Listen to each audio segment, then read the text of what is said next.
So you clicked on this video because you want information on Cali, Colombia before you even go there. Well, you stumbled on the right video. Grab everything you need, pen, pencil, paper, and get ready, because I will give you 10 tips that you should know before you go to Cali, Colombia.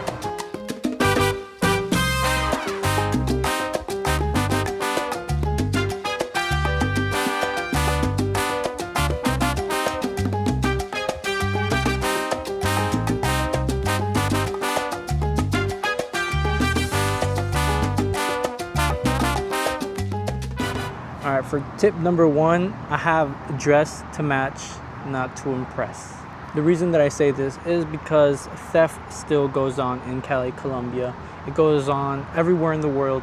So if you just stand out, you wear a lot of jewelry, nice clothes, nice shoes, things like that, people will look at you as a target to steal from. So that is something that I've noticed. A lot of the tourists there and myself didn't dress to impress. We didn't dress to shine. We didn't dress to call other people's attention. If you want to, it's all up to you, but this is just a tip that I have for you if you want to minimize the risk of getting robbed. So just keep that in mind. It can happen anywhere in the world. What I'm talking about is no designer clothes, no jewelry, no big phone out in the public area, holding it out all the time, unless you're willing to take the risk, like me. So, with my phone, that's what I'm talking about. But with clothes and stuff, I just wore a normal t-shirt like this, plain pants, shoes, and that was it. And a $20 watch. So for tip number two, I have things to do in Cali. Well, there are many things that you can do in Cali. You can go visit the Cat Park, which is a bunch of statues and monuments dedicated to the main artist that created the cat, as seen here. And you can go to the Museum of Gold. You can go to the rivers. There's a lot of, I wouldn't say it's mostly like, it's not like a big city to where there's tourist focused activities, but it's more of, let's see what you can find here and explore. And these are the things that I ended up finding. If you want more information on how it went in my trip in Cali, well, you can hit the little link up there and it'll direct you to that video. So when it comes to transportation in Cali, Colombia, you have motorcycles, cars, buses, jeeps that they literally stop in the middle of the road and people just hop on the back. But if you are brand new and you're going to Cali and you just want simple, easy transportation, I would highly recommend Uber. Uber works there just fine. It'll have the license plate. Get accustomed to sitting in the front of the car. Many people sit in the front. I sit in the front and it just feels more comfortable than being in the back. But the option is yours. It's all up to you. So don't find it weird if somebody sits in the front or things like that. Yeah, but the best way of transportation, if you want to get around, is, well, Uber. If you're going from the Cali airport to the main city or somewhere in the city, Uber is still your best option, because taxis, you don't want to run the risk of the meter being off and you having to pay a little extra. So just keep that in mind. As with Uber, if you just pay with card, it's a settled, firm price. So you have no problem with that. Or you can end up leaving a tip if you'd like. A lot of the drivers there were very kind. And you just, if you don't feel comfortable, there's safety features on the Uber app that you can use. So when it comes to payment in Cali, a majority of the area prefers cash. I'm talking not the 100,000 pesos, more of smaller bills, talking 20s, 2s, 5s, things like that. Because a lot of the area, unless you're in the big city, in a big store that can break down hundreds, smaller stores won't be able to break hundreds. So that's why I'm recommending breaking bigger bills in bigger stores, so that way you can use the smaller bills in smaller stores.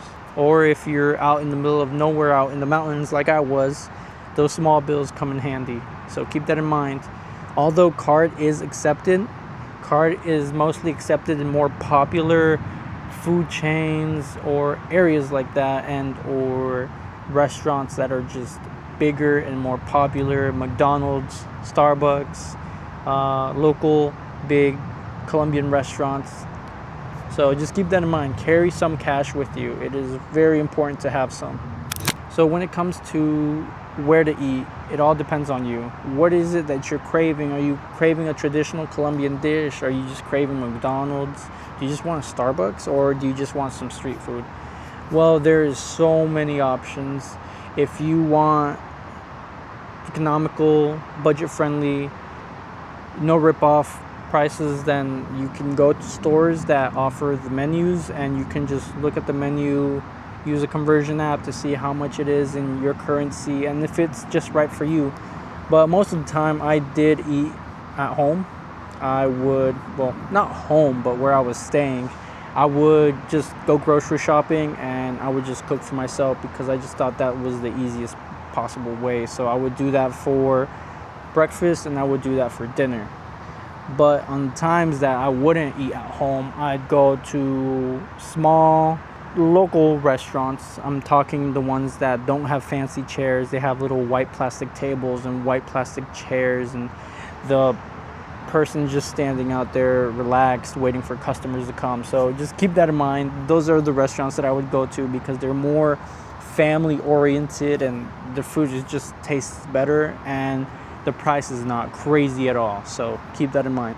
Tip number 6 that I have for you is know a little bit of Spanish. It comes a long way.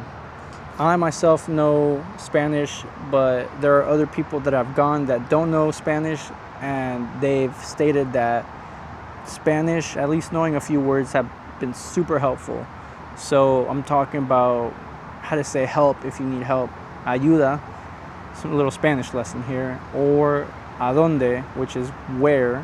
For example, if you're confused, you can pull up a picture and you can say a donde, and they'll either point to where it could be or probably take you there. But choice is yours. But yes, it's important to know a little bit of Spanish, because it will take you a long way, and not everybody there speaks English. Just know that. Because Cali is not, I would rate it out of 10, probably a 4 or 5 out of 10 as being a touristic destination. So just keep that in mind. It's still a beautiful area. It's still a nice town. It's still a nice city. But just learn some words. It'll come a long way wherever you decide to go. All right, so when it comes to how long you should stay in Cali, I would say about 3-4 days, probably 4 to 5 days, depending on what it is that you really want to do there. If you just want to go there, visit Cristo Rey, Las Tres Cruces, go on that hike, then yeah, probably like 3 days. But if you want to go and venture out for a full day in the river and just soak there, swim, then you want to go to Cristo Rey, visit Cat Park, that's already 3 days. Then you want to experience some traditional foods and restaurants, and or coffee tours where they take you to coffee plantations and you see all that stuff. Well, I would recommend at least 4 to 5 days. So there is a lot to do there. All right, so documentation is important. Documentation is a tip that I highly recommend you quadruple check on, because coming from the US to Colombia, I did need to have an immigration form filled out at least 72 hours to 1 hour before entering Colombia. So keep that in mind. You can go on the Colombia mig.gov. The link, I'll post it down below, so you can click on it if you need to. But it's a link that you need to do when you arrive in Colombia and after you leave Colombia. Well, before you leave Colombia. That way it'll help you. Just make sure that you have the immigration paperwork filled out before you go to Colombia. Make sure that your country isn't in need. Well, make sure that wherever you're coming from, you don't need a visa to enter Colombia. All right, so when it comes to packing for Cali, it can get a little crazy, because you can be up in the mountains. It's cool, it's fresh for a good 3-4 days, as long as you're gonna stay in the mountains. And then you go down to the central city of Cali and you're just burning like a rotisserie chicken. So keep that in mind. If you want to plan for spending 2 days, 3 days in the city of Cali, then wear shorts, long sleeves if it gets cold for you, or just short sleeve everything, sandals, whatever you prefer. Just check the weather before you go. This is important because I did pack long pants thinking that I was going to stay mostly in the mountains, but I went down central Cali and I was burning up. So keep that in mind. And comfortable shoes. If you're going to be walking a lot in the mountains, or if you're going to do hiking and stuff like that, make sure you have comfortable shoes that you won't slip on in the dirt or in the grass. So when it comes to where to stay, once again, this tip can be very broad because it all really depends on what it is that you're seeking. If you want to go glamping, well, of course, the mountains. You're going to stay in the mountains. But if you just want that city tour to stay close, well, in the city, I would recommend a little north of Cali, or you could go down to the south, which is starting to become more modernized because of the construction being more open. But one thing that I do recommend, if you do stay outside of Cali, it's gonna be hectic to get back in because there is a lot of traffic. It does get jam-packed with motorcycles and cars. You'll be waiting in your Uber for about 5 minutes for the red light. So keep that in mind. So when it comes to the nightlife, there is a variety of different options that you can attend. On Fridays in Cali, Colombia, you have what is known as Flavor Street, La Calle de Sabor. So it's a bunch of people that gather around. I'm telling you, it's crowded. People start dancing salsa. It gets jam-packed like a can of sardines, and it's just a lot goes on there. So if you do decide to go out on that Friday night to Central Cali, make sure you have a fanny pack or something to keep your belongings secured, because it is crowded to the point where you're just like this, shoulder to shoulder to each other, and someone could easily reach in your pocket, take your stuff, and just dip or dash off. So just, that's a big tip that I have for you, because when I went through that crowd, I had my stuff and I was walking like this. I was just walking like that, making sure that nobody would reach into my pockets or grab my stuff. I took everything out of my pockets, my fanny pack, and just kept it. Well, this concludes the 10 tips that I have for you, with a bonus one, 4 things that you should know before going to Cali, Colombia. If you enjoyed these 10 tips that I just provided for you, hit the like button, subscribe if you want to see more travel content like tips, vlogs of where I go, and other cool videos. Hit the subscribe button. If you want notifications to get informed when I post my videos, then hit that little bell button, and I will see you guys again soon when we unveil our next destination.